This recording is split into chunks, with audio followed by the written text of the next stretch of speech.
nós vamos falar sobre parábolas, né? Há algum tempo nós criamos um grupo de parábolas, de estudo de parábolas aqui no Viana Carvalho, e tem sido muito bom a participação das pessoas no curso, né? E a gente sente que no desenvolver das parábolas, no desenvolver do curso, o quanto a gente passa a se conhecer, né? A refletir sobre a nossa condição como espíritos vivendo uma experiência humana, né? Então, nós vamos trazer aqui, na noite de hoje, um estudo de uma parábola, a parábola do credor incompassível, graça e misericórdia. É isso que a parábola aborda. É uma parábola de Mateus, do capítulo 18. Bem, estudo de parábola é um estudo, é uma forma de estudo espírita, né? A doutrina espírita nos possibilita isso. Eu conheço pessoas que se dedicam, por exemplo, a estudar a obra de Joana de Ângeles, por exemplo, né? Pessoas que se dedicam a estudar o Livro dos Espíritos, né? Pessoas que a obra de André Luiz, né? E tem pessoas que estudam as parábolas, né? Então, nós temos um grupo que faz isso. Bem, parábolas é uma das formas de ensinamento de Jesus, né? Nós temos sermões, milagres, cenas do cotidiano e parábolas. Sendo que as parábolas é aquele método de ensino que Jesus mais lançou mão para passar os seus ensinamentos, para falar do seu ministério, né? Então, as parábolas são em maiorias. O número de parábolas pode variar segundo entendimentos pela própria natureza do que representa a parábola. A parábola não é uma invenção de Jesus, né? Ela já era uma forma de ensino, né, dos rabis, né, da religião judaica, né? Então, se você tomar o cuidado, vai ter parábolas lá no Velho Testamento também. O próprio João Batista também fala em alguns ditos parabólicos também, né?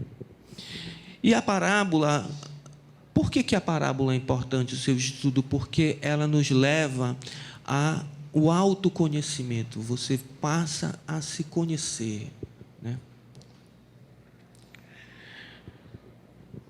Parábolas têm interpretações, mas eu lhe digo que o importante é ler a parábola. As interpretações, cada pessoa vai conseguir alcançar uma interpretação, que em geral, é aquele que é mais adequado a ela naquele momento. Você mesmo pode se preparar, você pode começar a estudar, todo dia ler uma parábola, digamos de noite. E no dia seguinte você observa o que vai acontecer com você e como é que você... Será que a parábola ela explica alguma daqueles acontecimentos, né? A gente pode garantir que você deve encontrar essas explicações.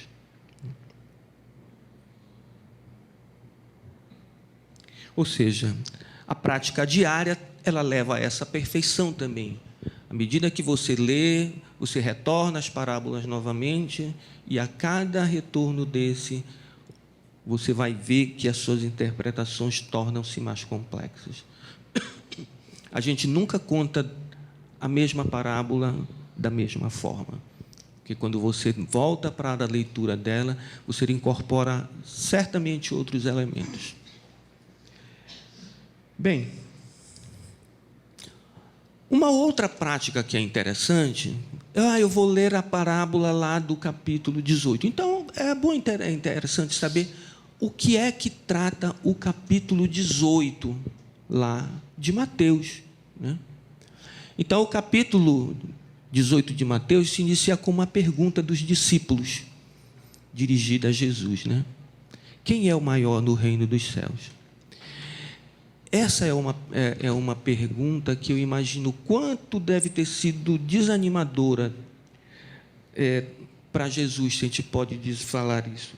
Porque no capítulo 17, ele usou 7 parábolas para falar aos seus discípulos sobre o reino dos céus. E quando ele é ser surpreendido com essa pergunta, dá a entender que os seus discípulos não entenderam muito bem as 7 parábolas, né? Então é nesse capítulo que Jesus toma uma criança e diz: olha, quem quer ser o maior no reino de Deus, seja como essa criança, no sentido de se tornar pequeno, torne-se menor, quando a gente quer sempre se tornar o maior, o melhor, e aí já começa uma prática do autoconhecimento, que é de combater o seu ego. Quando você se apequena, você se reduz, você está combatendo o seu ego. Esse capítulo reúne uma série de textos sob a forma de sentenças e parábolas com a finalidade de comunicar o compromisso, por exemplo, de Jesus conosco. Ou seja, eu vou encontrar aí nesse capítulo a parábola da ovelha perdida, né? Que é o compromisso do Cristo conosco, né? De que ninguém se perderá, né? A gente se perde, mas o Cristo nunca desiste da gente, né? E isso também nos impõe que nós nunca podemos desistir também das pessoas.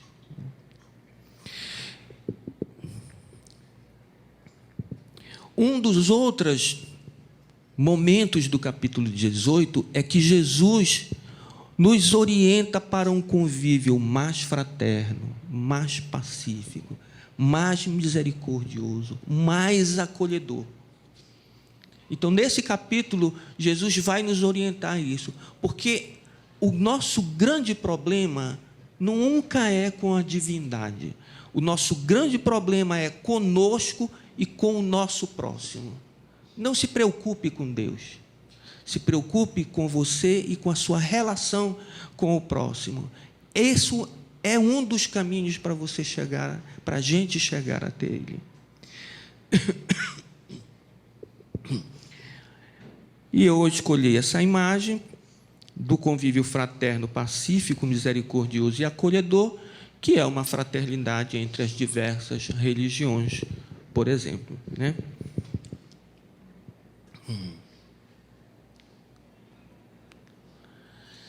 Sobre a orientação de Jesus sobre o convívio fraterno. Veja como Jesus aí, ele vai descer a detalhes.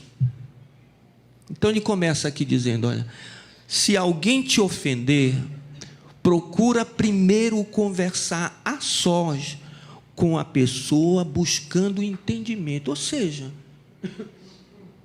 me desentendi com alguém, alguém se desentendeu. Jesus já disse: olha, primeiro passo, procura, vai lá, conversa com a pessoa, no sentido: olha, o que foi que aconteceu conosco, né? Que nós nos excedemos. Vamos promover uma anistia entre nós aqui, né? Então, Jesus aconselha isso. Se não resolver, pede que 2 ou 3 pessoas tentem esclarecer. Olha, eu estou com um problema com fulano, eu não consegui. Será que vocês podiam interceder a nosso favor, né? E a pessoa vai lá e conversa com a pessoa. O que é que está acontecendo? Olha, nós fazemos parte de uma fraternidade, de uma comunidade. Como é que a gente resolve isso, né? Isso faz parte do convívio fraterno do qual Jesus nos aconselha. Se não resolver, dá ciência à comunidade. Todos nós vivemos em pequenas comunidades, né? Se a comunidade não conseguir dirimir, então trata-o como gentil ou publicano. Isso parece muito duro, né? não é tratar com a diferença, com indiferença, né? Mas é no sentido de esquece, deixa para lá. Já teve certamente alguém já viveu uma experiência como a minha de ter um desentendimento com uma pessoa e tentar, né? E não conseguir mesmo. Então, a gente tem que respeitar aquela pessoa, né? Não, ela não quer mesmo, pronto. Mas aí você tem que se libertar daquilo, né? Você tem que se libertar, porque senão tudo aquilo que você ligar aqui, né, para o bem ou para o mal, vai estar ligado no outro plano. Então, é isso que Jesus diz. Veja só, a parábola considera uma questão dos diversos planos de vida e das questões reencarnatórias, né? Ou seja, as interpretações da parábola levam em consideração os princípios básicos da doutrina espírita, né? Sempre. A comunidade, quando a gente se agrega em pequenas comunidades, né? E os grupos de WhatsApp, a gente espera que sejam comunidades fraternas, né? Uma alternativa do mundo ao nosso redor, né? Onde deve imperar a solidariedade e a fraternidade. Ou seja, um lugar onde não pode haver divisão. Então, é por isso que, quando a divisão acontece, eu vou e tento a reconciliação. Eu não consigo, eu peço para alguém que interceda. As pessoas que foram escolhidas para interceder não conseguem, eu peço à comunidade. Não conseguiu, esquece.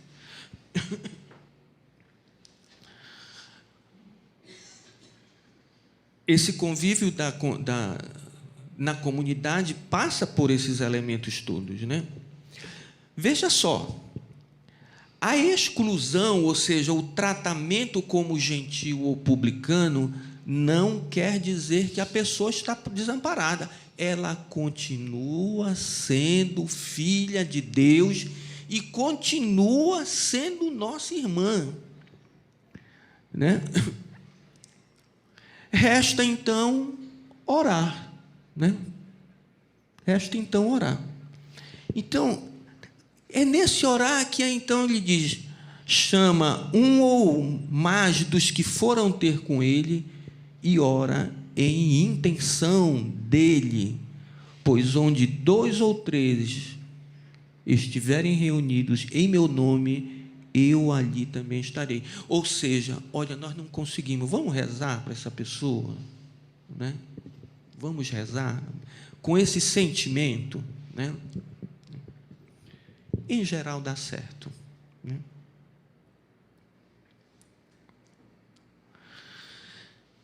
Jesus fala do perdão das ofensas também nesse capítulo, né? E a parábola diz respeito a perdão também. Quando a gente ofende ou magoa pessoas, a gente certamente, se nós formos espíritas mesmo, a gente vai ter aquele momento de decepção conosco. Poxa, por que eu fiz isso, né? A gente vai dizer isso, né? Isso se a gente não tiver o que a gente chama de cegueira espiritual. A gente tem parábolas que tratam apenas da cegueira espiritual. O que é a cegueira espiritual? É quando você, em vez de ver, por exemplo, bondade num ato, você vê injustiça. Em que você vê perdão e você confunde com fraqueza. Tem uma parábola interessante que um pai de família, ele sai a assalariar trabalhadores durante o dia. Então, ele vai na primeira hora, na terceira, na sexta, na nona, na 1ª hora, e manda todo mundo para a vinha. E quando ele vai pagar, ele começa a pagar pelos que só trabalharam 1 hora. Ele paga 1 denário, que é quanto tinha acertado, né? E para todo mundo 1 denário. O que é que acontece? Os que chegaram e que trabalharam às 12 horas se sentem injustiçados. E ele diz assim: mas não foi eu, não foi o que nós acertamos? Pega o que é teu. Ou o teu olho é mau, no sentido de ser cego, porque eu sou bom. Ou seja, aonde havia bondade, a pessoa vê injustiça. Então, é essa cegueira também espiritual e o combate nela que nós devemos estar alerta. Que em vez de ver graça, de ver misericórdia, a gente vê injustiça. Por quê? Porque a gente sempre se julga melhor, né? Porque eu cheguei antes, eu trabalhei mais tempo, mas você não está recebendo o que foi acertado? Mas eu acho que eu receberia mais, né? A gente acha sempre que é melhor, que merece mais. No caso de ofendermos, né, a gente tem que procurar o mais rápido essa reconciliação para ficarmos de bem com o nosso irmão e principalmente e ainda conosco mesmo, né? Já que quando a gente comete um erro desse e não tem cegueira espiritual, você se decepciona, né? E você precisa da reconciliação com o próximo e com você também, né? E quando a gente é ofendido, como é que fica a coisa? De certa forma, na correção fraterna que nós examinamos aqui, né? E isso nos diz como proceder. Mas a nossa atitude como espírita, como cristão, é de sempre perdoar. Quando nós nos recusamos a isso, a perdoar, nós ficamos paralisados naquele sentimento, ou seja, a gente não anda, né? A nossa mente passa a não ter espaço para outra coisa, é só pensando naquilo. Ou seja, a gente entra numa espécie de paralisia espiritual. Mas o que é perdoar? Não é propriamente esquecer, abrir mão, é deixar ir e principalmente se libertar, porque enquanto eu não me liberto, eu não perdoo, eu continuo com aquilo dentro de mim. Bem, essa reconciliação com o próximo ela é tão importante que está aí Mateus, ele dizendo assim: olha, reconcilia-se com o teu próximo sem demora, enquanto estás com ele no caminho. Ou seja, se a gente puder nos reconciliar com os nossos adversários nessa encarnação, muito melhor para nós do que nós deixarmos isso para uma oportunidade seguinte, ou seja, uma outra vida. E tem isso aqui de Lucas, que é uma pérola. É uma beleza, né? Falando sobre perdão em Lucas, né? Acautelai-vos. Se teu irmão pecar contra ti, repreende-o. Se ele se arrepender, perdoa-lhe. Se por 7 vezes no dia pecar contra ti e 7 vezes vier ter contigo, dizendo: estou arrependido, perdoa-lhe. Isso foi tão difícil que os próprios discípulos disseram: Senhor, então aumenta a nossa fé, porque do outro jeito não dá, né? 7 vezes no dia, né? Então, Senhor, então aumenta a nossa fé, porque assim não dá, né? Só faltou dizer isso, né? Mas é porque perdoar é um ato de fé mesmo, né? Eu tenho que acreditar que aquilo é essencial para mim, para eu sair da paralisia, né, do sentimento, para eu avançar espiritualmente. Então, é uma questão de fé, né? E é isso que os discípulos de Jesus lhe pedem. É tão interessante a gente estudar as atitudes dos discípulos, porque eles são humanos, realmente, né? Tudo aquilo que as nossas falhas que a gente comete, eles também cometiam, mas isso não impede que eles alcancem a redenção, né? Porém, para nos fazer entender a importância do perdão e de como isso é decisivo para o convívio fraterno, Jesus nos deu a parábola do credor incompassível que nos adverte: se não perdoares, não serás perdoado. Então vamos a essa parábola que é graça e misericórdia, porque essa parábola também diz: olha, nós estamos na condição que estamos por graça, não é propriamente por merecimento, não. Então, a parábola trata da história de um homem que ele é anistiado da sua dívida, uma dívida muito grande, mas diz que ele, no momento seguinte, não consegue perdoar a dívida de um irmão que tinha para com ele, uma dívida muito menor. Então, a parábola trata disso. Então, vamos ver a parábola, né? Então, na parábola: por isso o reino dos céus pode comparar-se a um certo rei que quis ajustar conta com seus servos. E, começando a fazê-lo, foi-lhe apresentado um que lhe devia 10.000 talentos. E, não tendo ele como pagar o seu senhor mandou que ele, sua mulher e seus filhos fossem vendidos, com tudo o que tinha, para que a dívida fosse paga. Então aquele servo, prostrando-se, o reverenciava, dizendo: Senhor, seja generoso comigo, e tudo te pagarei.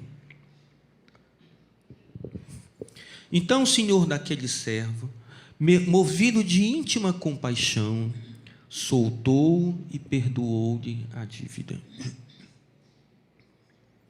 Saindo, porém, aquele servo encontrou um dos seus devedores, que lhe devia 100 denários, e, laçando a mão dele, sufocava-o, dizendo: paga-me o que me deves. Este, então, prostrando-se a seus pés, rogava-lhe, dizendo: seja generoso para comigo, e tudo te pagarei. Ele, porém, não quis perdoá-lo. Antes, foi encarcerá-lo na prisão até que pagasse a dívida. Vendo, pois, as outras pessoas o que acontecia, contristaram-se muito e foram declarar ao Senhor tudo o que se passava. Então o Senhor, chamando-o à sua presença, disse-lhe: servo malvado, perdoei-te toda aquela vida porque me suplicaste. Não devias tu igualmente ter compaixão do teu irmão, como eu também tive de ti? E, indignado, seu senhor o entregou aos verdugos, até que pagasse tudo o que devia. Assim vos fará também meu Pai Celestial, se do coração não perdoardes cada um dos teus irmãos. Então, existe uma dívida de 10.000 talentos e uma outra de 100 denários. Então, a gente tem que explicar o que é realmente um talento. O talento é uma unidade de massa, como um quilo, por exemplo. E com o passar do tempo, o talento passou a ser usado para pesar coisas valiosas, como ouro e prata.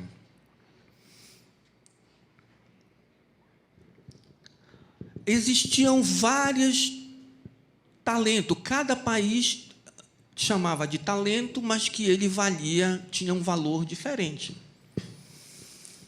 E o talento de maior valor era o talento dos judeus. Um talento, por exemplo, dos romanos valia 32 quilos, em torno disso, né?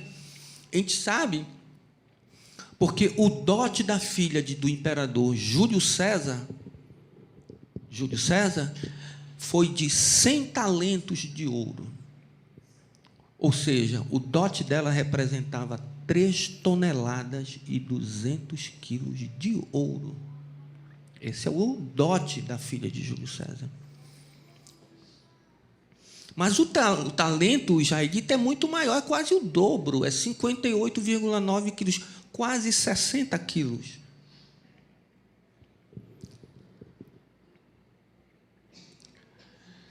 O servo primeiro devia 10.000 talentos.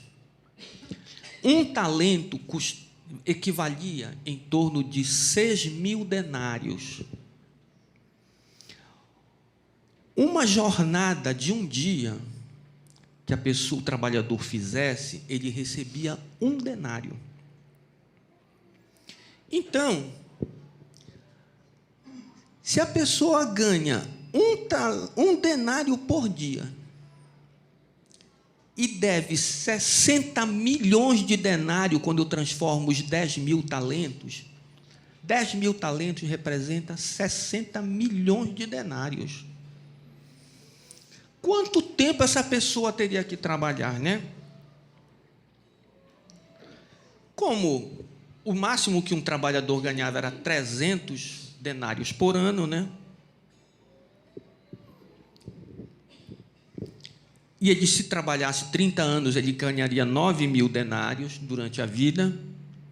Ele teria que ter 6.666 vidas para pagar 10.000 talentos. É lógico que essa dívida ela é impagável, né? Então, essa é como se fosse a dívida que a gente tem com a divindade, uma dívida imensa. Mas ninguém precisa se preocupar com ela, né? Essa dívida está paga, está anistiada, na condição e no compromisso de que eu vou também perdoar aqueles que me devem, né? Essa é a mensagem principal da parábola. Olha, cada um de nós tinha uma dívida tão grande com a divindade, né? E como essa dívida é impossível de pagar, ela está paga com uma condição que nós também perdoemos o nosso próximo. E o servo 2, quanto ele devia? 100 denários. Ou seja, 10 meses, mais ou menos. 10 meses não. 3 meses e meio, né, de trabalho, né? E a pessoa não conseguiu perdoar, mesmo tendo sido anistiado de 60 milhões de denários, né? Então, é essa a condição que nós nos encontramos. Nós não precisamos resolver as coisas com Deus, nós temos que resolver conosco e com o próximo. Nosso problema é com o próximo, né? Então, o Senhor, na parábola, é o credor, né? Servos somos todos nós que somos devedores, né? E que temos uma dívida alta e que a gente já sabe que ela é impagável, né? E os 100 denários é uma dívida pagável, que era o que o outro, né? O que representa os confiscos de liberdade e de bens? É o que a gente tem que pagar quando não é incapaz de perdoar as pessoas, né? Ou seja, no sentido de que, olha, isso vai atrapalhar a sua vida, a sua caminhada espiritual. É melhor, é mais econômico pagar. Embora os cobradores, às vezes, nunca desistam, né?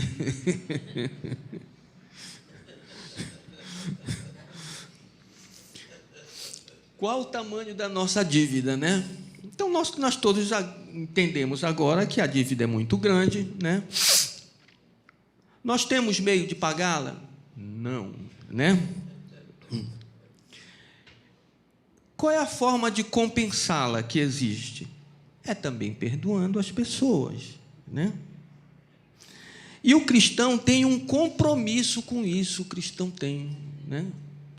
Que está retratado no próprio Pai Nosso, né? A gente está renovando esse compromisso. Olha, esse compromisso é tão grande que ela está no Pai Nosso, que é a oração ensinada por Jesus a seus discípulos, né? Os discípulos vêm reclamar com Jesus. Olha, João Batista ensina os discípulos dele a orar. Tu não vai nos ensinar também, né? Mais ou menos um diálogo assim. Aí Jesus dá. E Jesus destaca esse compromisso. Ou seja, é como se fosse muito difícil a gente se reconciliar ou conciliar com a divindade sem resolver o problema com o próximo.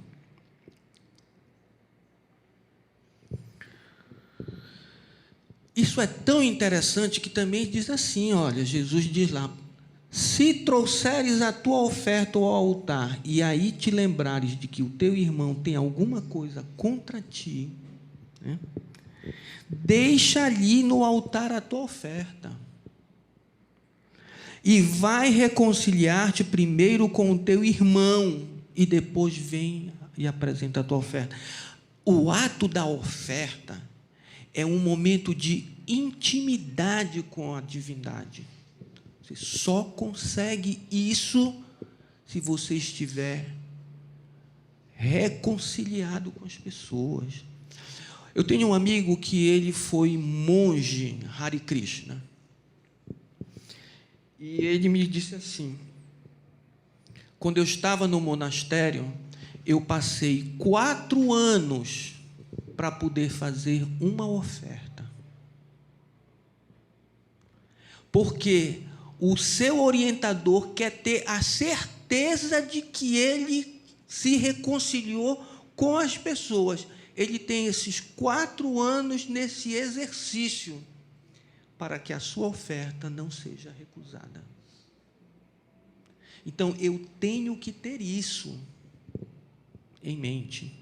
Não adianta eu estar tentando fazer ofertas de toda a ordem se eu não me reconciliei.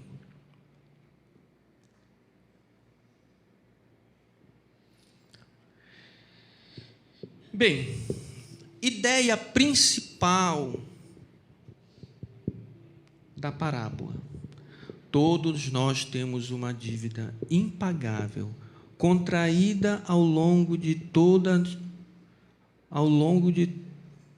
todas as nossas existências. Mas essa dívida já foi resgatada. Outra ideia principal. Temos dívidas uns para com os outros, e o perdão das dívidas é o caminho para a redenção. Nós vamos assistir um pequeno vídeo de, acho que não dá 1 minuto. Esse vídeo, ele foi vinculado a uma propaganda para a venda de um veículo, de uma importante montadora brasileira, em que a propaganda explora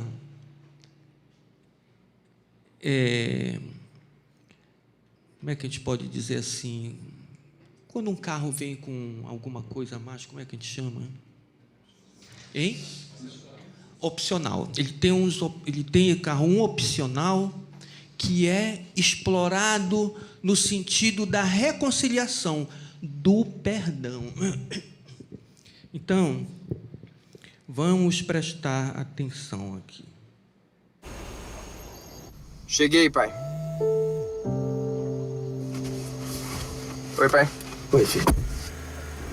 Ô, pai, o senhor sabe que o tio Alberto vai estar lá, né? 10 anos sem se falar, pai. Você devia ligar pra ele. Eu? É. Ligar pro tio Alberto. Ele é um cabeça dura, sempre foi. Nem vai me escutar. Se ele soubesse o quanto eu me espelhei nele para ser quem eu sou hoje, mas aposto que ele nem ia querer me ouvir. Tô te ouvindo sim, irmão.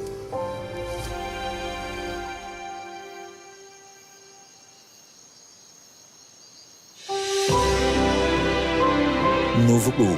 Forte como todo gol. Conectado como nenhum outro. Parece que perdão é tão bom que dá até para vender carro, né?